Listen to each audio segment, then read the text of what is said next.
आज आलमी यौम मजदूर है। इस दिन का मकसद मजदूरों के मफादात और उनके हुकूक को लेकर बात करना है। इसलिए सरकार मुसलसल अलग अलग स्कीमों के तवस्सुत से मुल्क भर के मजदूरों को सहूलियात फराहम करने और उन्हें मुनज़्ज़म करने की कोशिश कर रही है ताकि मजदूरों की सतह जिंदगी को बेहतर किया जा सके। इसलिए सरकार की तरफ से ई श्रम कार्ड जैसी स्कीमें लॉन्च की गई हैं ताकि मजदूरों का एक डेटाबेस तैयार किया जा सके और उनकी इक़्तिसादी सतह को बेहतर किया जा सके।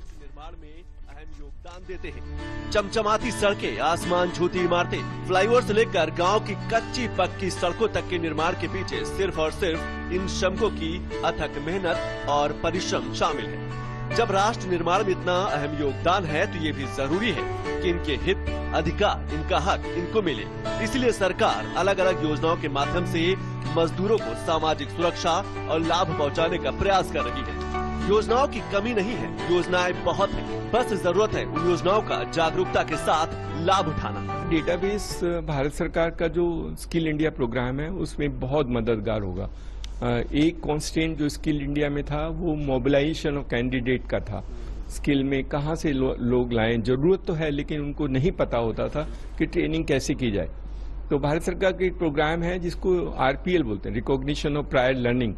तो उसमें जो भी छोटी आपके पास स्किल है उसको थोड़ा सा अपग्रेड करते हैं with it small training program with support by the sector skill council, उनसे मदद करके, और ट्रेनिंग के बाद उसको सर्टिफिकेट दिया जाता है और उसकी जो ग्रेडेशन है, what kind of skill he has, कितनी उसकी स्किल है और कितना उसको अपग्रेड किया सकता है, उसमें मदद की जाती है। So he actually then joins from an totally unorganized sector to a partially organized framework in which His skills are recognized। तो स्किल के लिए बहुत बड़ा बदलाव होगा।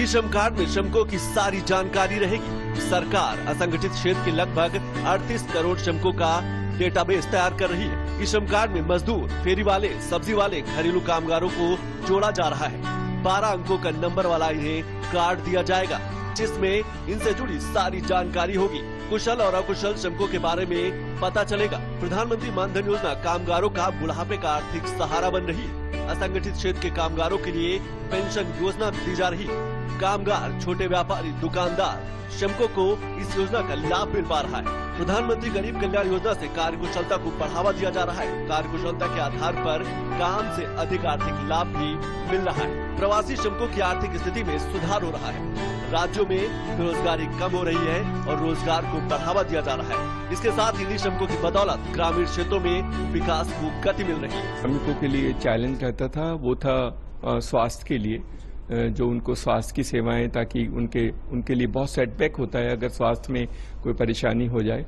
तो आयुष्मान भारत जो भारत सरकार की योजना है वो बहुत ही इसमें कंट्रीब्यूट करती है कि उनकी जो ये बहुत बड़ी प्रॉब्लम थी कि उनको स्वास्थ्य के टाइम में उनकी मदद नहीं मिलती थी और उनको मदद मिलने के बाद भी अगर उनको स्वास्थ्य की वजह से उनके परिवार में किसी को परेशानी होती थी तो बहुत सेटबैक होता था उनके जीवन में। उसको कंटेन करने के लिए ये आयुष्मान भारत स्कीम करी गई।